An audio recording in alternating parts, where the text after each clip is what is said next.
All right, and this is the final video of this week's video lecture, and the final video is about the incorrect use of apostrophes.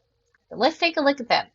There are many different cases of using apostrophes in a wrong way, and here I brought a few examples of those. So these are not all the cases, but these are, from my experience, the most commonly used mistakes in your writing. So let's take a look at them.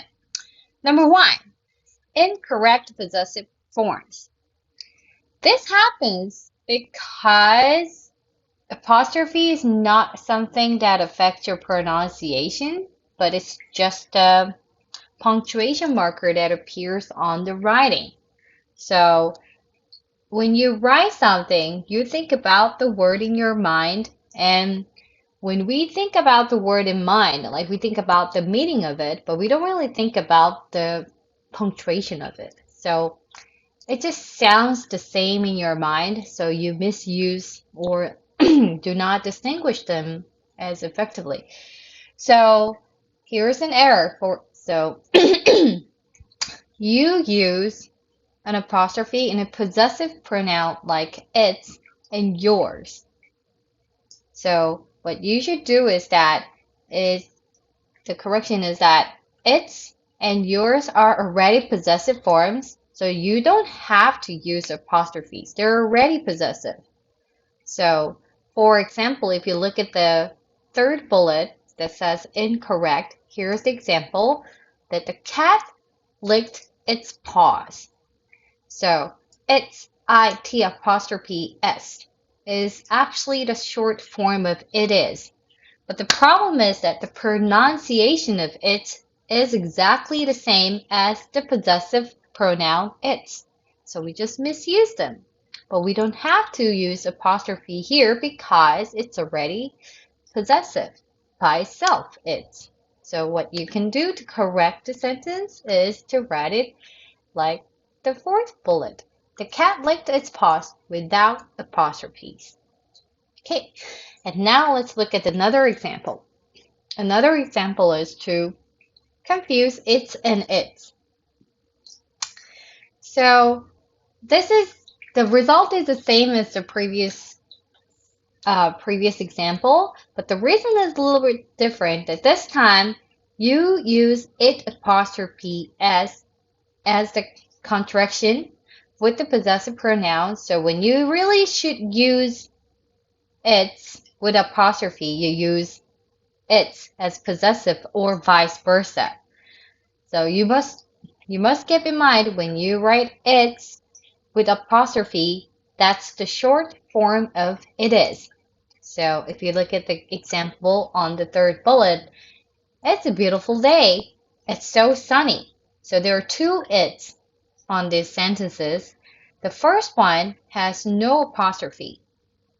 But actually, this should not be a possessive pronoun. It should be a sentence, so it needs subject and verb. So what you should do is put the apostrophe on the first eats. It apostrophe s, a beautiful day, as a short form of it is a beautiful day. On the other hand,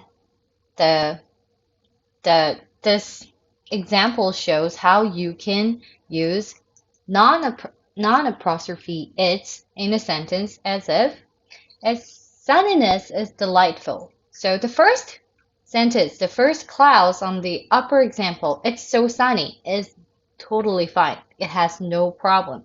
But the second sentence shows the contrast between two different its with and without apostrophe. So the second one is using possessive pronoun in a correct way. So once again, do not confuse the one with the apostrophe and the one without it. And also, as the first example and as the first case shows, do not use the apostrophe s or just apostrophe with the possessive noun, because possessive noun itself is already possessive. Okay, and the third example is, excuse me, The third example is apostrophes in dates. So adding an apostrophe before the S in decade or year ranges is wrong. So what you should do is that just use S when you're indicating, just use S when you're indicating a range of years. So for example, let's take a look at the example.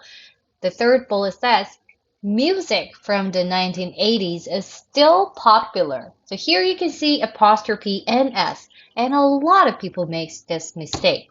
But you must know that apostrophe S only indicates the possession, not the range of dates or years. So when you want to say the era of 1980, then you should use just S without apostrophes.